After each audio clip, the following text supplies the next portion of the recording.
This past week has had me thinking about the things that we make so much harder than they need to be. Like spending far too long searching for a video editor when I could have easily just asked people for recommendations. Or building something super exciting and forgetting that there are loads of people around me that genuinely want to help me do it, so I don't need to do it all on my own.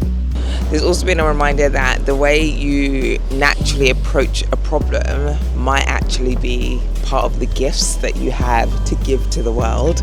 So remember that, because it's exactly the fact that you have that way of thinking that makes you different. And there have been moments where I've had to give past Ramat some grace for some of the things she wasn't able to do. And yeah, it's been interesting just reflecting on that.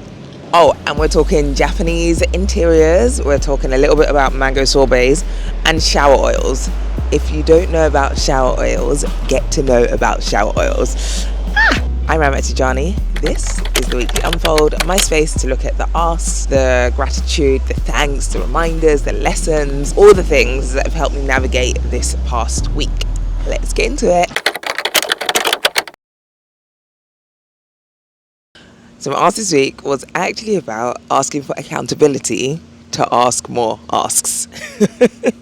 Very meta, I know.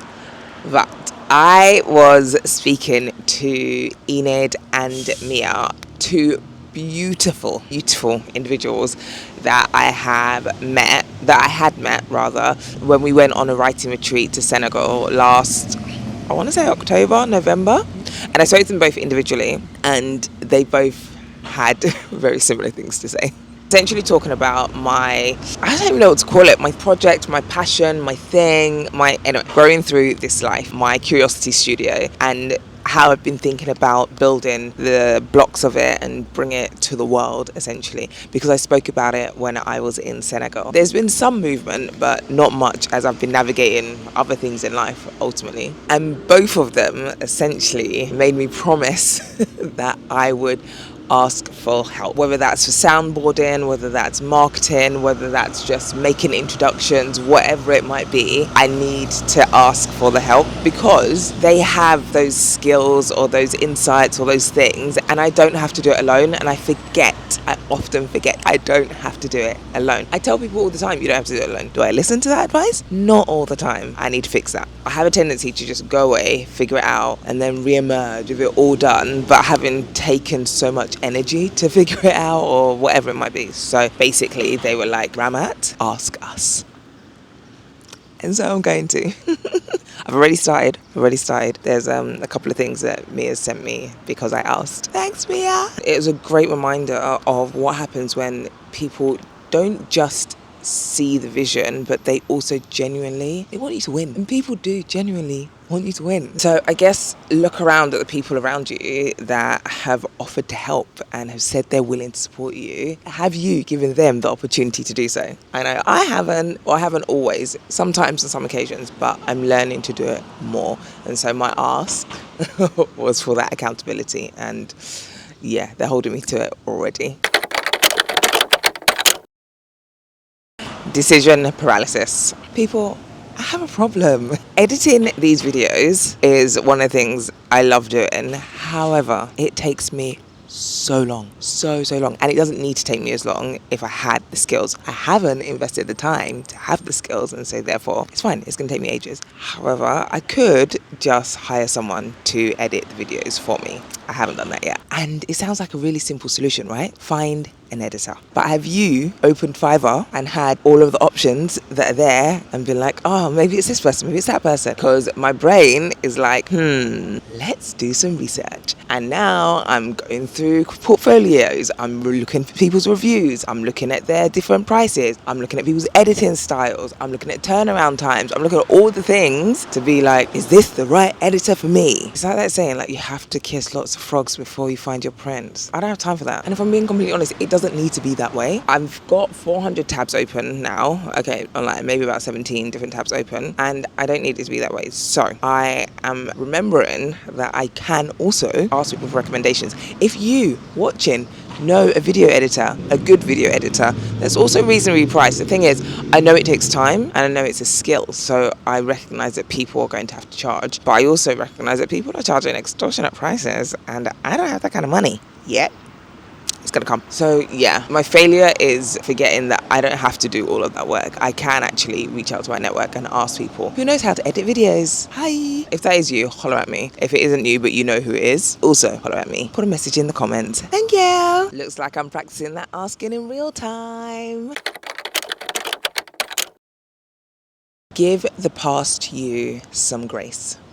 I spent some time this past week going through my LinkedIn and some of the messages that I had got in my LinkedIn inbox and also my in-mail box, which is a separate inbox which people that aren't connected to you can send you messages if they have a certain type of LinkedIn profile. I'm going through it, there's so many messages that I've just missed. Now there's one in particular that was quite time sensitive and I just hadn't seen it in time, and my first response was that kind of like horrible like gut feeling I should have replied, and I did send her a message to apologize for my lack of response and to explain a little bit that like life was just doing its thing. I think I felt a little guiltier purely because she had also reached out to other people to reach out to me, and I had said to our mutual friend Ruth that I will get back to her, I will get back to her, I'll get back to her, and I didn't. What I had to remind myself was that at the time that she sent the original message, life was lifing, and I wasn't ignoring people because I didn't care or I was deliberately choosing not to help. There were just so many different points where I was doing everything I could to literally keep my head above water. And that version of me deserves grace for all the things that she was unable to do during that time. It's something that those of us that are natural helpers, that are people pleasers, that are the ones that always try to save the world, even if the world didn't ask, need to remember. You're not required to be endlessly available. There will be seasons where you have limited capacity and you don't have the ability to pour into everybody else. There will be seasons where you have to focus on pouring into yourself. And I think looking back with today's current capacity and judging almost yesterday's version of you or last month's version of you or last year's version of you isn't necessarily fair, because the two aren't the same, right? You did what you could with what you had at that time, and that deserves a little grace. So yeah, I'm just reminding you that you need to give yourself grace too. Don't undervalue what comes naturally to you. This came up for me twice this past week. I was having one conversation about negotiating, and when it comes to negotiating jobs in particular, and I was explaining to a friend that salary isn't the only thing that you can negotiate. You can negotiate so many other things when it comes to your total package. There's loads of things on the table. There's flexibility, there's benefits, there's your personal development, there's start dates, all these different things you can negotiate depending on the role, depending on your seniority, depending on the circumstances that you currently are in. And the person that I was speaking to commented on the way that I just was thinking about things. She was like, I would never have thought about it this way. And I was like, oh, okay, cool. And then another person I was having a conversation with, we were talking about potential activations that they can do with their collective when it comes to Cannes Lions for the Festival of Creativity for next year. And again, I was just throwing some ideas out there and throwing some like perspectives on different approaches that you can take when it comes to how you activate something, whether it's at Cannes or some other space or whatever it might be. And again, she commented on just the way in which my brain thinks about things. And it just made me think, how many of us underestimate the value of our expertise because it feels pretty obvious to us. It's just, just the way you do things. You think, oh, that's just how I would approach it because that just makes sense to me. It's the just part, right? And that, my friends, is the point. Your approaches to things are shaped by every room and every experience that you have been in. It's shaped by all the past jobs that you've had. It's shaped by every mistake that you've made in the past. It's shaped by the type of cultures that you've experienced, by every random kind of subject that you've become super curious about, by all the conversations that you've had that have kind of shifted your perspective. Your particular combination of experiences belongs to you. So the thing that feels super obvious in your brain may be the insight that someone else just couldn't see and would never be able to see because they just haven't had the opportunity to put the puzzle pieces together in the same way that you naturally do. So I want you to pay attention to when people point those things out, because there might be some clues in there as to what you are naturally gifted at. Japanese culture and YouTube rabbit holes. Let's go. So I have always had an appreciation for Japanese culture. I think it stems back from when I studied human geography in particular, and we kind of delved into the Japanese culture a little bit and the way in which they live. And then I kind of had an interest in the different type of Japanese words and phrases that exist and the philosophies and the meanings behind some of those philosophies. And also, come to think about it, when I think about studying business in school or university, there's different kind of like business processes that stem from the way in which the Japanese do things. So things like Kaizen and, there's a whole load of things. So I've been loving Japanese culture for a long time. There's beauty in it. And then Daddy Tijani also has a love for Japanese culture. So sometimes when I'd go see him, he'd have like the Japanese TV channel on, and I'd be like, Dad, let's just go to Japan, because he's always watching something on Japan, and he's always taken in by like the way in which they do things, the pace in which they do things, and the calmness. He's a very calm guy, and yeah, that and Japanese culture very aligned. But recently, YouTube has taken me in a somewhat different direction when it comes to the Japanese culture. Japanese interiors and Japanese homes, and the way in which they style their homes, but also how they look after their homes and how they maintain their homes. There are a whole load of little tricks and things that I've now learned, and I'm like, I am fascinated. This is a side of the YouTube algorithm I am very happy to stay on. Keep me there, please. Mango sorbet. That's it. That's what I'm grateful for. Mango sorbet. If you know, you know. If you don't know, get to know. Mango sorbet. I'm trying to think about which brand it is that I have got. Can't remember, but anyway, mango sorbet. Top notch.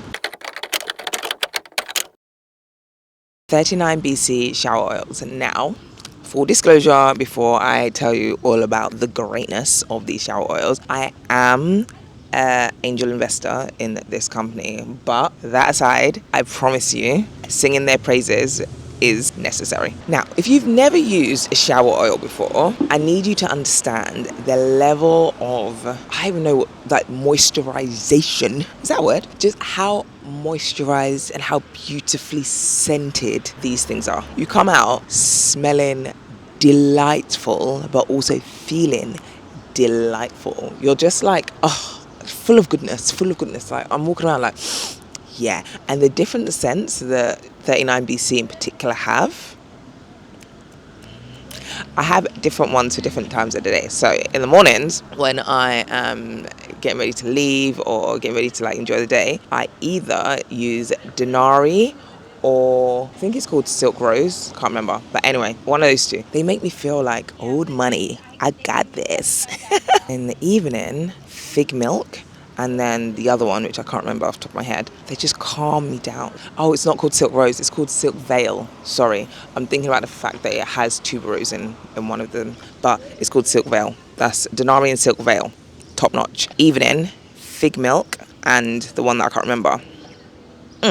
Elite Behavior. Recently, I started mixing them. Just randomly, I'd be like, let me have a little bit of this and a little bit of that, because they come in minis now, and I'm like, yeah, let me mix and match. I'm on something. People, New levels have been unlocked. If you don't know about shower oils, get to know. But 39BC shower oils, elevated levels. So yeah, you're welcome. You're welcome.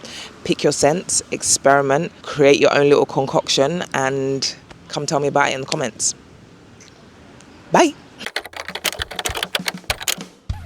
Well, this brings us to week 33 of 52. What am I doing next week? I'm getting my hair done. Getting braids in. I'm using a new lady, so wish me luck, because you know it's always a thing when you've got a new hairdresser. Hopefully, send thoughts and prayers. I'm actually looking forward to getting back into routines again after, you know, being on a bit of a break and giving myself a little bit of grace to do that, to rest, but still enjoying summer whilst it is here.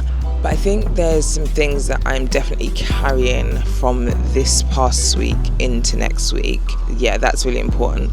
I'm carrying in particular the fact that you don't have to build everything alone. There are people that are around you that want to help. I'm also carrying the reminder that, you know, I've probably been undervaluing some of the things that I know simply because they come easy to me. And not that everything needs to be monetized at all, but I actually do know a good amount of stuff. And people do value the stuff that I know. So yeah, it's a good reminder. And I think the other big thing is this piece around just outsourcing, learning to outsource. And you know, I was thinking about it, there's other ways to outsource. I don't necessarily, if I can't find a video editor, fine, can I find templates that exist that mean that I don't need to do all of the work over and over again? And I'm like systemizing, there's a word, putting a system in place that means that I'm not having to do as much work or much legwork when it comes to editing these videos. There probably is, so I need to figure that out, do that kind of like work up front, and then noisy bike, and then make my life easier. So I don't know, there's just, yeah, I need to think about ease, bringing more ease into life. So here's to trusting ourselves a little bit more, and you know, knowing that we are great.